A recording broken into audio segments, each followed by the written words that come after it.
जय हिंद दोस्तों, स्वागत है आपका डिकोडिंग जॉब चैनल में। इस वीडियो में हम लोग एंशिएंट हिस्ट्री में एक महत्वपूर्ण राजवंश पुष्यभूति वंश, जिसे वर्धन वंश भी कहते हैं, इससे संबंधित कुछ महत्वपूर्ण प्रश्नों को सॉल्व करेंगे जो काफ़ी उपयोगी है विभिन्न परीक्षाओं के लिए। क्वेश्चन नंबर 1 है, वर्धन वंश का संस्थापक कौन था? इसका आंसर है ऑप्शन ए पुष्यभूति था, कि वर्धन वंश को ही पुष्यभूति वंश कहते हैं और जो कि पुष्यभूति के नाम पर है। नेक्स्ट क्वेश्चन है, निम्नलिखित में से किसे शिलादित्य के नाम से भी जाना जाता है? इसका आंसर है ऑप्शन सी, हर्षवर्धन को शिलादित्य के नाम से जाना जाता है और इसको परम भट्टारक नरेश की भी उपाधि धारण की थी इसने। नेक्स्ट क्वेश्चन है, हर्ष के प्रशासन के संबंध में निम्नलिखित पर विचार करें। 2 कथन दिए गए हैं और उसमें से आपको सही कथन को पहचान करना है और कूट का चयन करना है। पहला कथन है, हर्ष का प्रशासन अधिक सामंतिक था। बिल्कुल सही बात है, हर्ष के प्रशासन में सामंतों की संख्या बहुत अधिक थी। दूसरा है, प्रशासन का केंद्रीकरण प्रमुख विशेषता। ये गलत है, जब सामंत अधिक है तो केंद्रीकरण कम होगा, यानी कि केंद्रीकरण नहीं था बल्कि विकेंद्रीकरण अधिक था। तो इसमें से सही है केवल पहला, इसका आंसर हो जाएगा ऑप्शन ए, केवल एक। नेक्स्ट क्वेश्चन है, हर्ष ने किसे अपनी राजधानी बनाया? इसका आंसर है ऑप्शन सी, कन्नौज को। पहले इसका राजधानी थानेश्वर था, जो कि कुरुक्षेत्र में पड़ता है हरियाणा के, और जब शशांक को पराजित किया तो कन्नौज पर अधिकार कर लिया और उसे अपना राजधानी भी बनाया। नेक्स्ट क्वेश्चन है, आधुनिक शाक्य मुनि किसे कहा गया है? इसका आंसर है ऑप्शन ए, हुएनसांग को बोला गया है। इनको राजकुमार बोला गया है, यात्रियों में राजकुमार और नीति का पंडित बोला गया है। इनकी एक यात्रा वृत्तांत जिसको बोलते हैं सी यू की। नेक्स्ट क्वेश्चन, हर्षवर्धन द्वारा कन्नौज को राजधानी बनाने का क्या कारण था? इसका आंसर है ऑप्शन डी, उपरोक्त सभी कारण थे, क्योंकि यह ऊंची जगह पर था और ऊंची जगह होने के कारण किलाबंदी के लिए उपयुक्त था, और दोआब के बीच में था, क्योंकि ये उपजाऊ जमीन होती है, वहाँ दोआब होता है, 2 नदियों के बीच की जगह। नेक्स्ट क्वेश्चन है, हर्ष का दरबारी कवि कौन था? इसका आंसर है ऑप्शन डी, बाणभट्ट था। नेक्स्ट क्वेश्चन है, किसने बोधि वृक्ष को कटवा दिया था? इसका आंसर है ऑप्शन सी, शशांक ने कटवा दिया था। यह शैव धर्म का अनुयायी था। नेक्स्ट क्वेश्चन, निम्नलिखित में से किस अभिलेख में पुलकेशिन द्वारा हर्ष को पराजित करने की बात उल्लिखित है? इसका आंसर है ऑप्शन डी, ए होल अभिलेख में। नेक्स्ट क्वेश्चन है, किस नदी के तट पर हर्ष और पुलकेशिन द्वितीय के बीच युद्ध हुआ था? इसका आंसर है ऑप्शन सी, नर्मदा नदी के तट पर।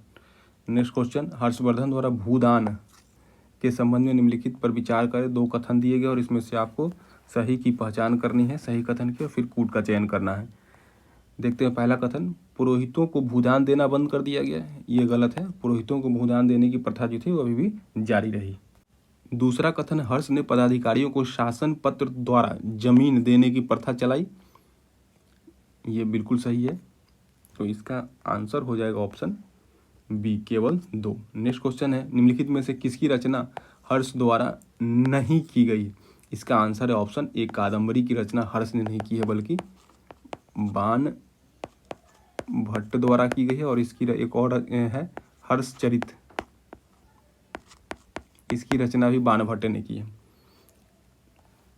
नेक्स्ट क्वेश्चन है, हर्ष के शासन में प्रधान सेनापति को क्या कहा जाता था? इसका आंसर है ऑप्शन बी, सिंहनाद बोला जाता था। भंडी जो है प्रधान सचिव को, कुंतल अश्व सेना के प्रधान यानी कि घोड़ा वाला सेना को प्रधान को, स्कंदगुप्त गज सेना के प्रधान यानी कि हाथी वाले सेना को प्रमुख को बोला जाता था। नेक्स्ट क्वेश्चन है, निम्नलिखित में से कहाँ हर्ष ने बौद्ध सम्मेलन बुलाया? इसका आंसर है ऑप्शन डी, ए और बी दोनों, यानी कन्नौज में ही बुलाया था और प्रयाग में ही बुलाया था। नेक्स्ट क्वेश्चन है, हुएनसांग के संबंध में निम्नलिखित पर विचार करें। 3 कथन दिए गए हैं और उसमें से आपको सही का चुनाव करना है। वह प्रभाकर वर्धन के दरबार में आया, ये गलत है, प्रभाकर वर्धन मनी हर्षवर्धन के दरबार में आया। इसके बाद इत भारत की यात्रा पर आया, ये बिल्कुल सही है। हर्षवर्धन आया था कब? हुएनसांग आया था 629 ईस्वी में, और इत आया था 7वीं शताब्दी के अंत में। हुएनसांग नालंदा में अध्ययन करने में बौद्ध ग्रंथों एकत्र करके ले जाने आया था, बिल्कुल सही बात है, यात्री था। तो इसमें आपको सही हो जाएगा केवल दूसरा और तीसरा यानी कि ऑप्शन बी। नेक्स्ट क्वेश्चन है, हर्ष के समय सूती वस्त्रों के निर्माण के लिए कौन प्रसिद्ध था? इसका आंसर है ऑप्शन ये, मथुरा शहर सूती वस्त्रों के निर्माण के लिए प्रसिद्ध था। नेक्स्ट क्वेश्चन है, हर्ष चरित्र में लोकपाल प्रयोग किसके लिए किया गया है? इसका आंसर हो जाएगा ऑप्शन ये, प्रांतीय शासक के लिए किया गया है। नेक्स्ट क्वेश्चन है, किस स्थान पर हुएनसांग को मारने की साजिश की गई और हर्ष पर भी हमला किया गया? इसका आंसर है ऑप्शन डी, कन्नौज में।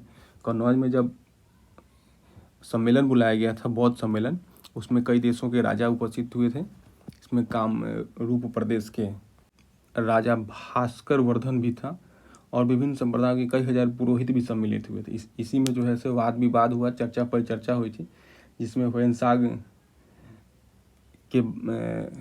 को मारने की साजिश रची गई थी और जो हर्ष ने इनका बचाव के लिए कार्य की सुरक्षा की व्यवस्था की तो हर्ष पर भी हमला किया गया था।